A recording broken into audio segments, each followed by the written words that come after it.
we have started strawberry season up in our area, as well as, a lot of other produce started to come off. And so, folks have not only, implemented some of these things, but also moved forward into the sales part of it. So it's been really exciting to see, that the demand for local food is not only the same, but greater in a lot of cases. People still need food, and people are also seeing the need to support local farms. And so, as a way to kind of pivot, a lot of our farmers markets weren't scheduled to open necessarily yet, but a lot of them have delayed, and a lot of them have implemented these online stores. And so I just kind of want to put together some information, this be kind of the second round of talks going towards more of setting up an online store.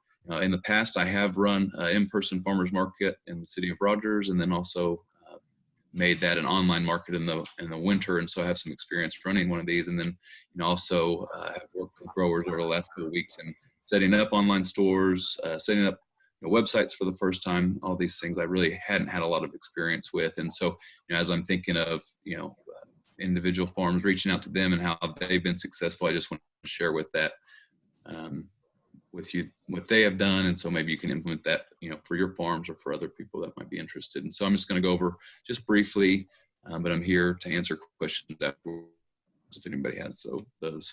So I've seen where setting up online forms has been useful for farms. There's some logistic apps that I went through and got some pricing for and have kind of played around with, so I can share my experience with that. And there's some scheduling apps that people have been able to use for different reasons. And then again, online stores. This is one of our more savvy growers in Springdale up here. He is a veteran, but also has been growing strawberries for about 5 years, predominantly been a U-pick farm, but with that kind of being closed down or limited, they have pivoted to being a pre-picked berry farm, and they have seen demand just skyrocketing. So they opened up, their first day and had, I think, lines of 20 or 30 cars deep, which, was probably frustrating for them and also the customers. And so since then, they have been able to implement just this link on Facebook that goes to a Google form that's pretty easy to set up for folks that have a Google account. And so they have their link right here on their Facebook page. And then on there, you can submit your order request from there. And so you choose how many you want, and then you put in your contact information, and they will automatically then be able to text message you whenever your quarts of strawberries are together. And so I think that not only streamlines things, but also cuts down on a lot of the customer dissatisfaction they maybe would have received if they're having people having to wait in line for 30 minutes or something. So you certainly could get a lot of return customers. And so they've been able to increase their sales to previous years this year, and implementing some of these things to make it a lot more streamlined, like I said. Another farm up here is Red Barn Farm. They, for the first time, have started an online market as well. They use not only their Instagram account to push this out, but they have set up their forms through Airtable. So I think rather than using Google Forms, if you aren't wanting to use Google, you can use other platforms. Airtable seems to be one that you can do a tremendous amount with. But for sure, if you're just wanting to set up simple forms that allow you to get people's contact informations, they then text message out their list of what is available each week. And then that is kind of gathered all throughout this form. It kind of gives you the information. They get everything through the Cash app. And so they're able to do that contactless. And so no money or cash is exchanged. Everything is done through this app. And so as soon as they get the payment on the Cash app, you could also use Venmo for this, but they chose the Cash app and they do the delivery from there. They also use what's called Hit 'em Up, which is a way of doing a mass text. I've played around with that a little bit, and it's a really nice way to do a kind of customized text message without individually having to send text message to each individual person. It also individualizes it, so it puts the person's name at the beginning of it, so it seems like you're sending a personalized text, but you could be sending 200 or something at a time. They also have different lists, so they have a round one, a round two list, depending on what their availability is and if they've sold out or not. And so there's a lot of ways that you can customize this, not only for yourself but for your customers, and kind of keep everything all in one spot and be able to organize it a lot easier.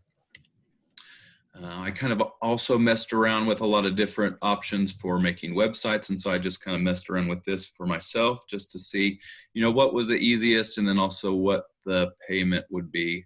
A lot of people already are on Google. If you use the Google Business Services, then they actually have a tab for a website that they can easily create for you. It's almost automated, so there's not really any work that's involved on your part besides just tweaking and editing.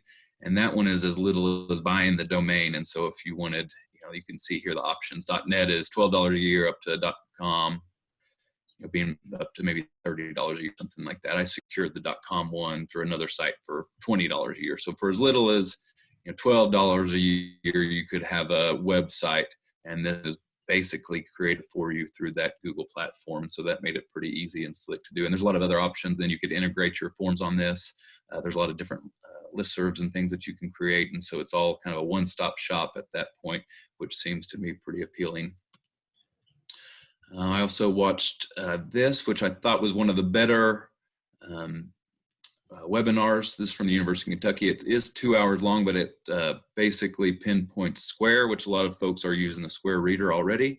And so this is a way that you can create a website through Square, and they also have some appointment apps and things that you can add on to that as well. So if you did want more information or want to share this with folks, I thought the University of Kentucky had a good job just walking someone through that whole process. And it is farm specific, so it's not just a generic website creation site. This is specific for local farms that are wanting to set up an online presence and online store. This is the Square app, and so I just also created one through here. This is a way you can do it for free. There's quite a few different options if you wanted to pay, but it seemed like you could get basic.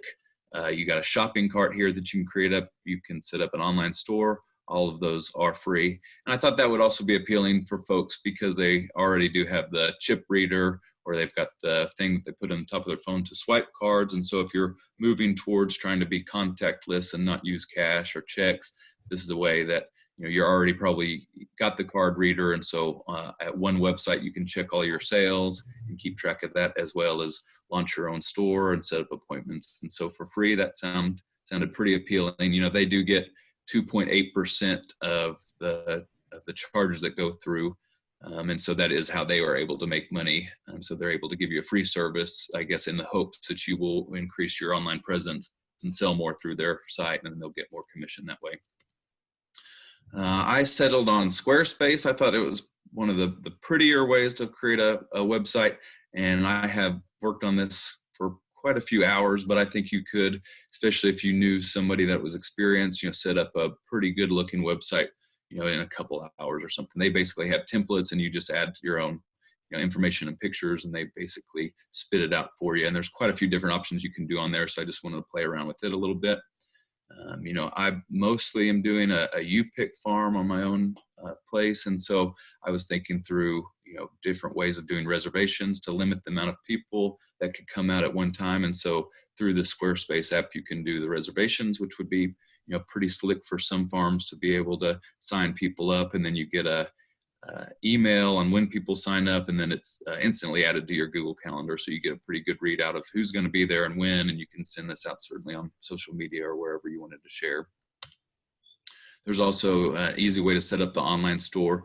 All of these do cost a little bit, so it's as little as $12 a month to maintain a basic Squarespace, but once you started adding on commerce and then the scheduling part of it, it's about $25 a month. But for a lot of farms that are just running for 6 months out of the year or less, you could certainly lower that service fee, in the off season when you weren't doing the commerce part of it or setting up appointments. A lot of folks have also fooled around, including Red Barn, with doing a delivery service. And so you can certainly punch in addresses in Google Maps, but it won't optimize that route for you. And so I messed around with a few online apps, Road Warrior being one. This allows you to put in for free up to 8 addresses, and it spits out your maximized route. And so it allows you to efficiently drive from place to place and not having to figure that out on your own.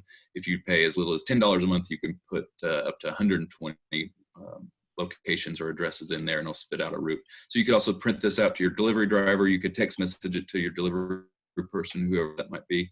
And so you're able to kind of store that and get it all in one place. And I thought that was pretty slick. So if people were to sign up for your delivery service through one of those websites, you can easily send that list of addresses to this site, and it'll spit out that route being optimized. And so there's a few different options that people have used. Another one being Route XL, kind of does the same thing, and that was free, but that was a desktop. And so if you want to do it on apps, this Road Warrior would be pretty nice.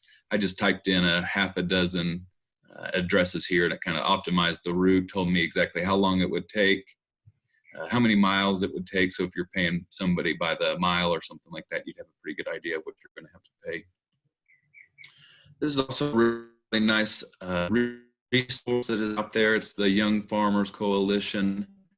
And so they have a resource that they put in particular gear, based on direct sales software platform. So depending on what you want to do, if you have a CSA, if you have online farmers market, they kind of walk through the dozen or more different sites that are available for you and talk about their pros and cons and the costs for them. So I just encourage you to share this with folks. And then I mentioned it last time, but the ELL.UARK, I've worked with them quite a bit lately, and just getting feedback on what services they offer and how much that will cost. And so certainly reach out to them. These are all, again, ag communication students at the University of Arkansas who are willing and able to help out for $16 an hour. And so they're able to learn as they work for you, and certainly seems like at a discounted rate. So the average website they figured they could put together for $300 or something, and then you would have control of it. They don't ask to control it going forward or anything like some other services do.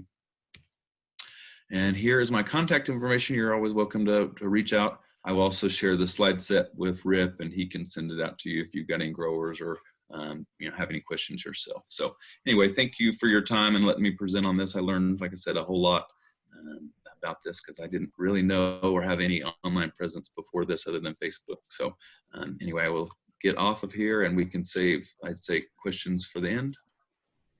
Yeah, I think we'll continue forward just for the sake of time. Ryan, thank you so much. That was a lot of great information. I'm glad to see some of those resources there. Just a reminder, if anyone joined after we got started, again, sorry about the technical difficulties up front. We'll get that figured out for next week. Please add your contact information, name, and organization, or farm business, food business, in the chat, so we know who's joining us today. We'll continue on. Next up is Kim Dowdy with Bell Urban Farm.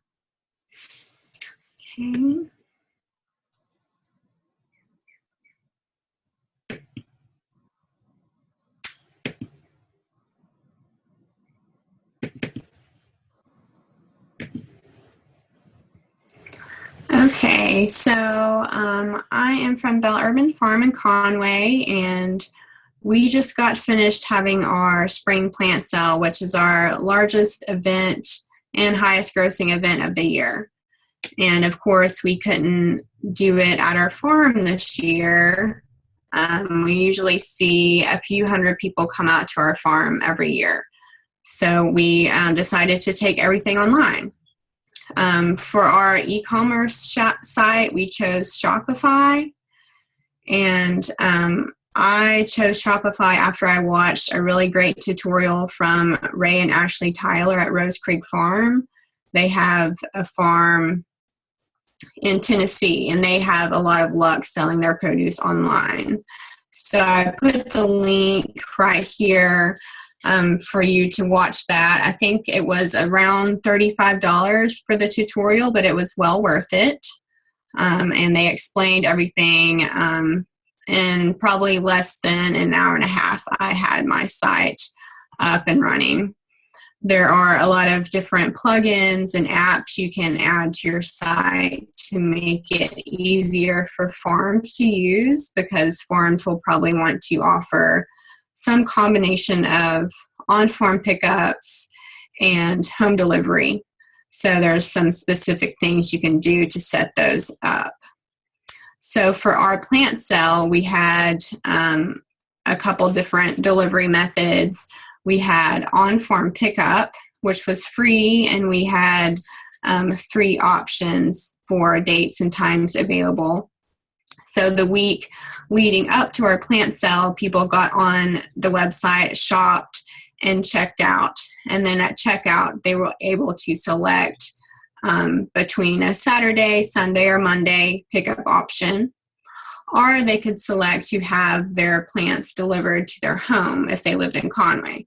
So for that, we charged $7, but we wanted to have that option available for people that were really quarantining, or maybe elderly people that just didn't want to get out.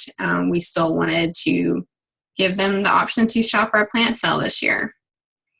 So for the on-farm pickup, we had, I think, around 200 people coming onto our farm on the first day of pickups. So we had volunteers with masks helping customers as they arrived. We are fortunate enough to live across the street from the public library, so we had people park at the library and walk over to our farm. And then they would line up down the sidewalk, 6 feet apart. We didn't really have to do a lot of explaining. By now, people are kind of familiar with the social distancing rules. So they just came, and we had all of the orders already boxed up and arranged alphabetically by last name. So that made it really easy for us to find their order. So then we would just pick up their box of plants and hand it to them. And then we had a couple other pickup days, one which I just staffed myself, and then one which was pretty much self-serve. We only had about 35 people coming to pick up, so I was able to be out there when I needed to be, but I just left my cell phone number on a sign. So as people arrived, if they needed help finding their order, they could give me a call. With the delivery, we had some volunteers doing that as well. We had about 35 home deliveries, and I believe they used an app where they put in all the addresses to find the quickest route between the addresses for the home delivery. So all in all, I think our plant sale went really well this year. We were still able to sell all of the plants we grew. Us and 5 other farms sell plants through our plant sale. So of course we had started growing these plants way before COVID-19 really hit our area. So it was such a relief to still be able to sell our plants this year. We also have a self-serve stand at our farm every weekend, and we started this actually last year, but it's really been very helpful this year as well. People are able to come every weekend. It's totally 100% self-serve. They pick out what they want, and then they can pay by cash or check. We have a lockbox, or they can pay digitally. So on their phone, they can use Cash App, PayPal, or Venmo to send us their payment. And we've never had any like missing produce or stealing or anything like that. We live in a pretty busy area, so we're kind of lucky. And I think people really like the honor system, and they're usually really honest when you have self-serve stands.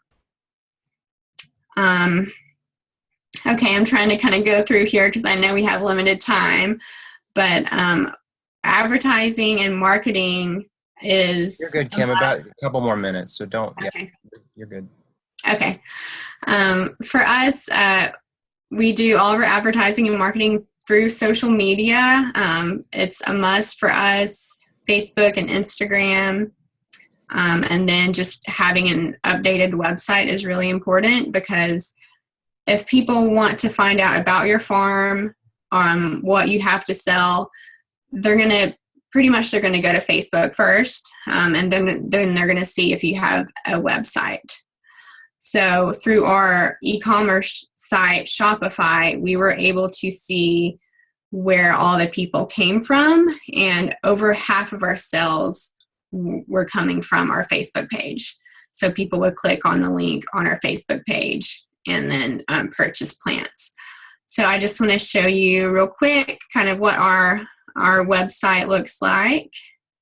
If I can figure out how to get over there. Hold on for a second. Okay, so this is our website, the main page of our website. And when we were doing our plant sale online, I wanted to make it really easy for customers to find. So in the very top menu, I put a direct link to our online plant sale. So you would just click on that link and it would take you directly to our Shopify site, which I designed to look very similar to our main website. This is a free theme. Of course, we had to pay for Shopify, but they have a lot of themes, just like Ryan was talking about earlier, a lot of themes to choose from. Very easy to design.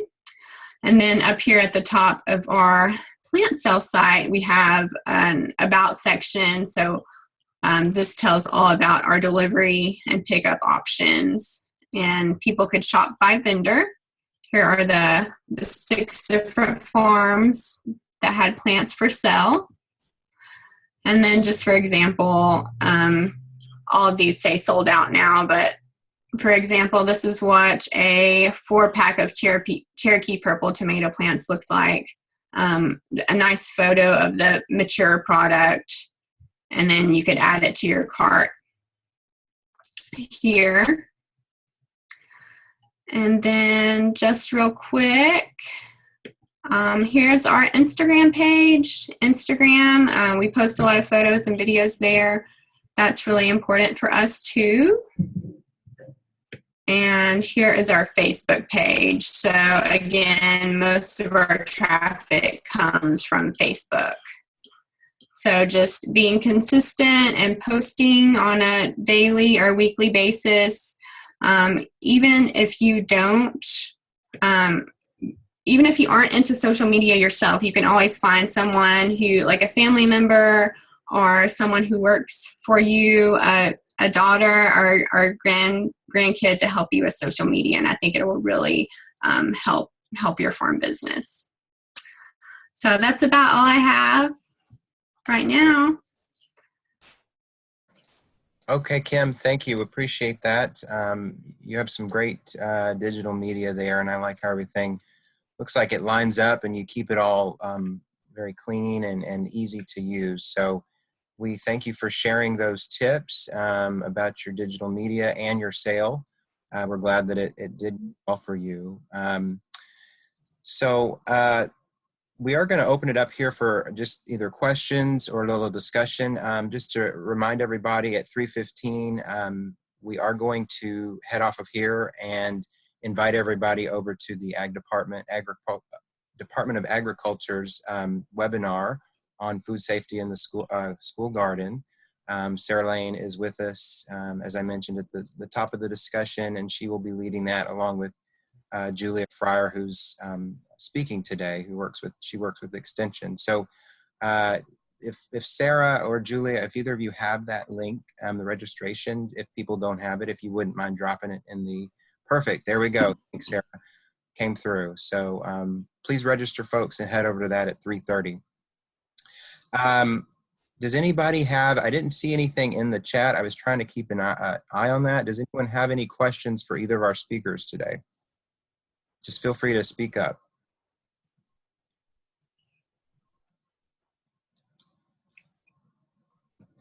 Well, that's great. That means they were very thorough and they did a really good job at presenting. Let's see here. I know, Ryan, you had shared that resource about that the National Young Farmers Coalition had come out with. I think that is a nice resource. I'm going to just show it once more. I had it here to share with everybody. I've got a couple things I want to show you all. So again, this was the direct sales software platform. It's a nice, real nice flow chart, or not a flow chart, I'm sorry, I don't know what you call this, I guess checklist of options. But what I like about it is that it shows you the different platforms you have up here listed at the top, and then what each of those platforms will do in relation to these types of functions or businesses here. It also will go into the different kinds of models, so you can perhaps figure out which one that your business or farm belongs to, and it will give a description, other things to consider, and then the different products that are listed up here in this chart here.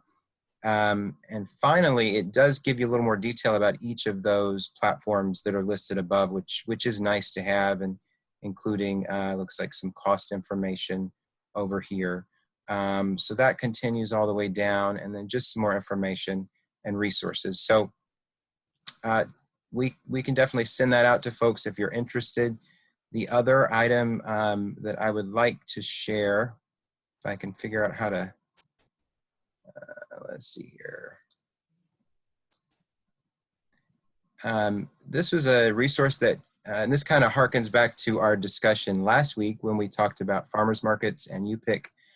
This is more with the farmers market side. We have a document here that the team at Extension created on just guidelines around COVID-19. So some Q&As and more detailed information underneath. It also gives you, which I like, this visual example here on the sidebar about an online farmers market. The AFLN has put together this pickup service for their clients, and it walks you through what they do stepwise for that process to make sure it's a safe and clean pickup process. So this will eventually make its presence on our website, so Extension website. So please be on the lookout for that. And let's see, I have a chat. Anything? Yeah. Thank you. Awesome sauce.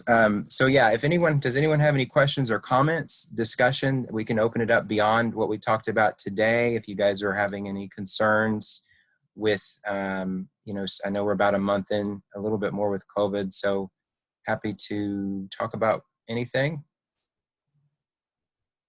Any feedback on today? I know we had that little technical blip at the beginning, but hopefully we'll get that fixed.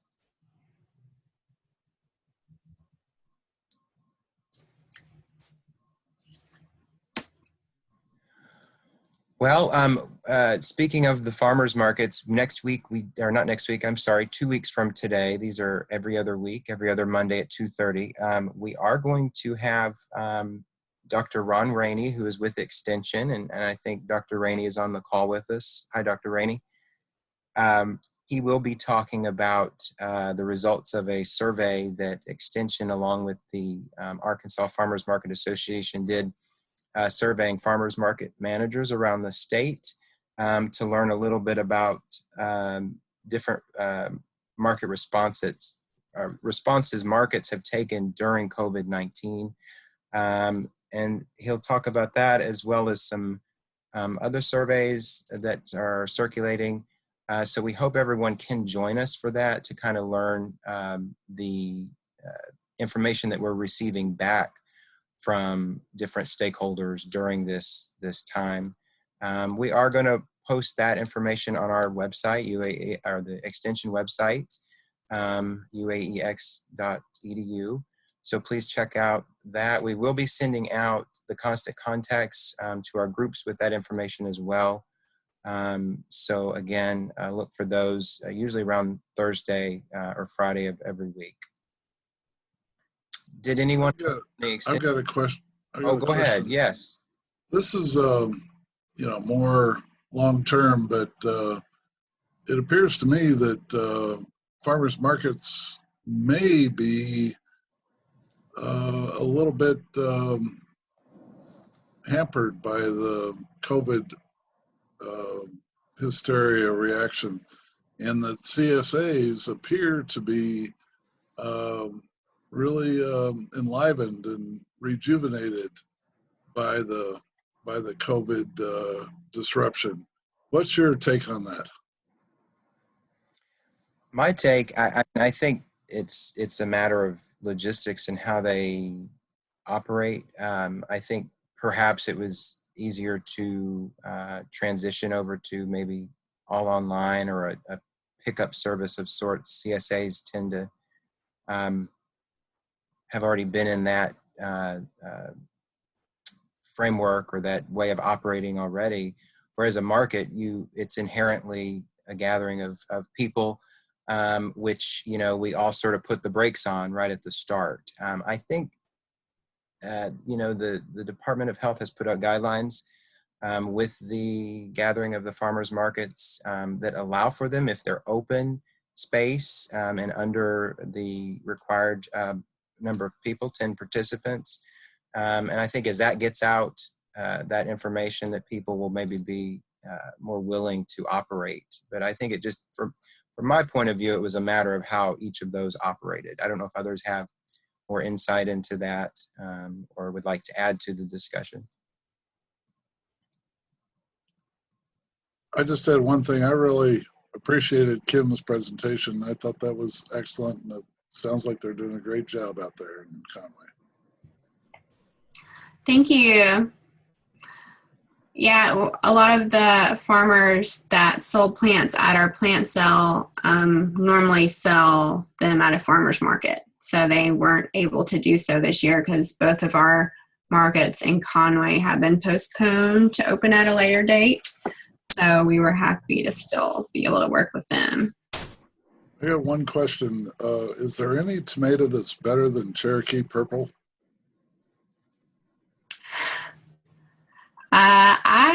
I don't know. I like Cherokee Purples. We have some Cherokee Carbons this year from Heifer Ranch that we were selling. I'm excited to try those. Yeah, I'll echo that. I think I had mentioned this earlier. I went up and I ordered plants from Bell Urban, and they had a great, I think the selection was good. I think the process was good. And, we do appreciate you, Kim, sharing that concrete example of how you're doing it. I think it was great to have Ryan give us this overview of what's out there, and then you to come along and sort of say, well, here's a couple of the platforms I'm using and how we're putting it into practice. I think the theory is great, but also the real life experience is what helps us understand how this actually works. So we appreciate both of you sharing your expertise and your experience with this.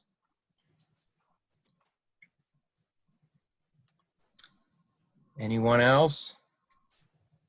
There's so many people on this call. Why aren't other people talking? Well, Jim, we had about double. I think last one. It's I think this tech issue sort of got us today, but we'll get that figured out. Yeah, it's a good group. We're happy to see people come on and join. So spread the word and feel free to invite other folks that you might think will benefit from this.